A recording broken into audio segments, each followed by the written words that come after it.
O governo federal enviou ao Congresso Nacional um projeto de lei que altera as regras do imposto de renda da pessoa física. O intuito, na verdade, é beneficiar uma boa parcela da população com menos recursos econômicos, ampliando também a faixa de isenção e compensando a perda de arrecadação com a criação de uma tributação mínima para rendas mais elevadas. Esta iniciativa propõe a isenção do recolhimento do imposto de renda pessoa física por contribuintes que ganham até R$ 5.000 mensais e a redução de imposto para aqueles que auferirem também entre R$ 5.000 e R$ 7.000 mensais. Nós vamos entender mais, diante de tantos números já passados, como deve funcionar essa lei. Caso seja aprovada, nós temos o prazer, conversamos neste momento com Rafael Lavez, ele que é advogado tributarista, para trazer novidades a respeito do projeto. Rafael, muito obrigado, inclusive, por disponibilizar uma parte de seu tempo para poder prestar serviço para a sociedade. O que é que diz o projeto necessariamente e de uma maneira bem contextualizada? Vai trazer muitas mudanças para o trabalhador brasileiro? Boa tarde. Boa tarde, muito obrigado pelo convite. De fato, o projeto de lei publicado ontem, pelo governo federal, encaminhado para o Congresso, não foi exatamente uma novidade. Já se falava desse assunto desde a coletiva do ministro Fernando Haddad no final do ano passado. E a principal mudança para a população dirá respeito à redução do imposto de renda para aquelas pessoas que tenham ali uma renda mensal inferior a 5 mil, que passarão a estar isentas, e aquelas que aufiram uma renda mensal entre 5 mil e 7 mil reais, como dito, terão uma redução do imposto de renda. Claro que a conta precisa fechar, e essa diminuição na arrecadação propõe um governo que seja compensada com um complemento de imposto, uma majoração do imposto de renda daqueles contribuintes que tenham um rendimento acima de 50 mil reais por mês ou 600 mil reais no ano. Rafael, é muito importante também colocar a situação do trabalhador que tem em sua carteira assinada pelo menos 2 vínculos empregatícios. Esses R$ 5.000 mensais, eles englobam também essas duas empresas, o que daria essa obrigatoriedade, passando dos R$ 5.000 mensais, em declarar o imposto de renda, Rafael? Perfeito. Existem aqui duas situações que a gente precisa diferenciar. Uma situação é o imposto mensal, que na prática, nesse exemplo, seria aquela retenção na fonte que o trabalhador sofre no próprio pagamento do salário. A empresa já faz a retenção do imposto na fonte. De fato, para o cálculo desse imposto mensal, cada fonte de pagamento, cada empresa, por exemplo, com a qual o trabalhador tem um vínculo, vai fazer a apuração mensal para chegar no valor devido. De todo modo, no ano seguinte, quando o trabalhador entrega ali, entre abril, maio, a sua declaração de imposto de renda, que é justamente o momento que a gente está agora, todas as rendas se reúnem para fazer a apuração anual. Aí a gente vai ver aquele trabalhador que, no final das contas, esteve com rendimento anual superior ou inferior aos 60 mil reais, que traria a isenção. Se, ao longo do ano, aquele rendimento se mostrou superior aos 60 mil reais no ano, eventualmente pode ser necessário algum complemento, mas sempre com a ideia. Até o valor total de 84 mil reais no ano, que seria 7 mil reais mensais, a gente vai ter uma redução de tributação em comparação ao que existe hoje.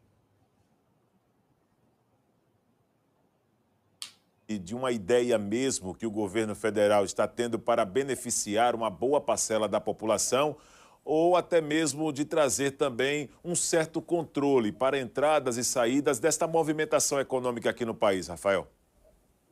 Exatamente. Esse ponto ele é bastante interessante, porque existem diversas situações. É claro que existem aqueles profissionais, aqueles trabalhadores assalariados, que têm a sua carteira assinada, que tem toda a sua remuneração já declarada pelo empregador. Então, realmente, esse trabalhador, esse contribuinte, ele sempre esteve dentro do sistema do imposto de renda e aí realmente ele vai ter uma redução em comparação ao existente até aqui.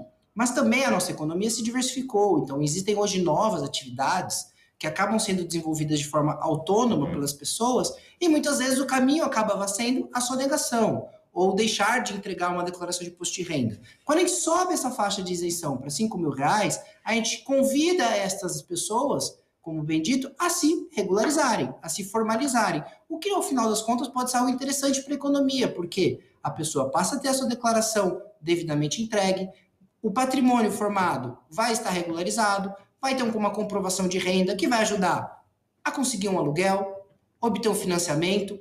Então, é interessante chamar essas pessoas que estejam abaixo dos R$ 5.000 mensais ou até que estejam abaixo dos R$ 7.000 mensais a se formalizarem e, de certo modo, poderem participar de situações que até então elas ficariam de fora por não ter uma renda comprovada, por não ter um patrimônio declarado.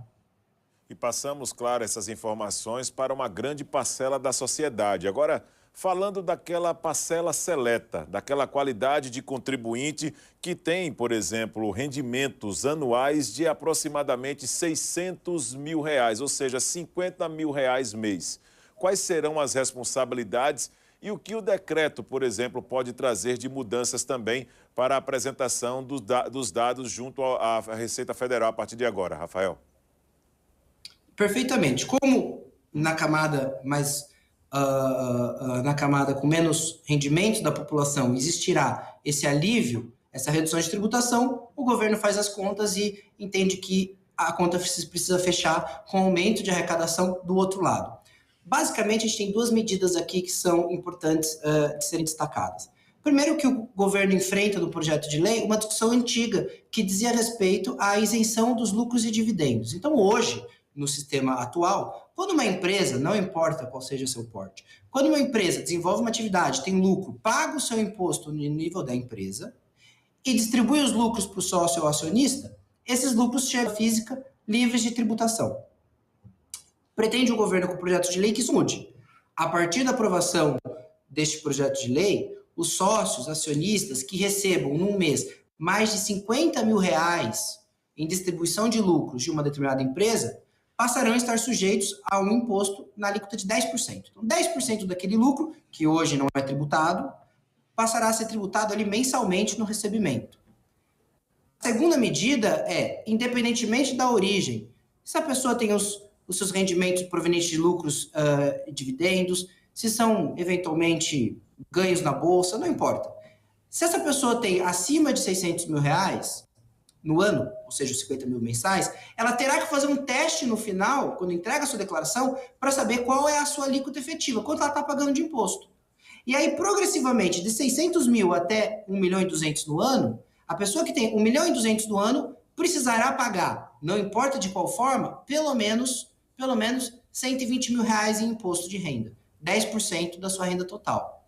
Então, o governo coloca um imposto de renda mínimo, vamos dizer assim, que esses contribuintes de altas rendas, a partir de R$ 600 mil no ano, terão que garantir que seja recolhido aos cofres públicos. Perfeito, Rafael. E eu tenho mais uma colocação a fazer a respeito do que o decreto também, do que o projeto, na verdade, ele define, né, como chamado teto para garantir que a tributação efetiva da empresa e a tributação mínima sobre o dividendo da pessoa física não seja superior a 34%. Vamos falar percentualmente o que é que isso significa também para uma parcela da sociedade, caso seja aprovado também pela Câmara. Vamos lá. Esse tema ele é interessante e foi uma solução, de certo modo, apresentada para o governo para uma discussão muito antiga, que era a seguinte: os lucros não são tributados no nível dos sócios da pessoa física, porque eles já foram tributados no nível da pessoa jurídica. E esse era um argumento importante, contrário à tributação desses lucros. Então, o que o governo propôs aqui? A seguinte situação: veja, se você tem uma pessoa jurídica que já paga, a pessoa jurídica, 34% de imposto de renda das pessoas jurídicas e contribuição sobre o lucro, sobre o lucro apurado dessa pessoa jurídica, 34%, eu não te cobro mais nada no nível da pessoa física. Agora, se a tua empresa tem benefícios fiscais, se a tua empresa tem uma forma diferenciada de apuração do imposto de renda das pessoas jurídicas e o imposto final pago por essa empresa for inferior a 34%, eu te cobro a diferença na física. Mas o que é importante? Se eu somar jurídica e física, não vai passar dos 34%. Por que 34%? Para concluir aqui esse ponto. Porque 34% é exatamente a alíquota que em situações regulares, normais, se aplicaria nessa tributação das empresas. Então, basicamente, a ideia é, Se você, empresa, está numa situação que você já paga 34% sobre o teu lucro, o sócio não vai pagar nada complementar. Agora, se existe alguma situação que faz com que a empresa pague menos que os 34%, a diferença, até 10%, vai ser paga pelo sócio no momento que recebeu o lucro ou dividendo. Muito obrigado pela sua participação, pelos esclarecimentos, por nos ajudar também a prestar serviço para a sociedade. E eu te deixo à vontade para suas considerações neste momento, até dando dicas, por exemplo, para aquele trabalhador que nos acompanha neste exato momento, no que ele precisa ficar atento daqui para frente, para não cair, por exemplo, e ter problemas com a Receita Federal, caso isso seja de fato aprovado. Está no Congresso, obviamente, o projeto, mas caso seja aprovado, o que ele precisa observar daqui para frente. Muito obrigado pela presença. De todo modo, eu agradeço, e se eu puder deixar aqui um recado final para quem estiver nos assistindo, ouvindo, eu diria que o que é importante, e isso vale não só caso aprovado esse projeto de lei, mas também no ano corrente, porque está aberto o prazo para entrega da declaração de imposto de renda. O que é importante? É importante que o trabalhador, mesmo que não esteja obrigado a entregar a declaração, que baixe o programa da Receita Federal, que faça o teste para entender, bom, eu tenho um valor a restituir, eu tenho um valor a pagar, porque muitas vezes não é incomum uma situação de um trabalhador que, pelo seu rendimento, eventualmente não está obrigado a entregar a declaração, mas na hora que ele baixa o programa, preenche os dados, ele tem uma grata notícia de que, na verdade, ao invés de pagar mais imposto, ele tem um valor a restituir. Então é importante ficar de olho nisso, no final das contas, para não perder aí a oportunidade de, eventualmente, ter alguma restituição do imposto, situação essa que deve se tornar mais comum agora que a gente está aumentando a desoneração até R$ 5.000 e propondo-se um alívio na tributação daquele que recebe até R$ 7.000 por mês. Muito obrigado. Nós que agradecemos a sua participação, Rafael Lavez, advogado tributarista, trazendo informações sobre essa nova regra, né, imposta também pelo governo federal, que traz aí um projeto para aprovação junto ao Congresso, que deve aí limitar as questões, principalmente as possibilidades de isenção na declaração do imposto de renda pessoa física para quem ganha aqui no Brasil até até R$ 5.000, né? Mais do que isso não, mas até R$ 5.000. Agora nós vamos trazer nesta sequência da edição da tarde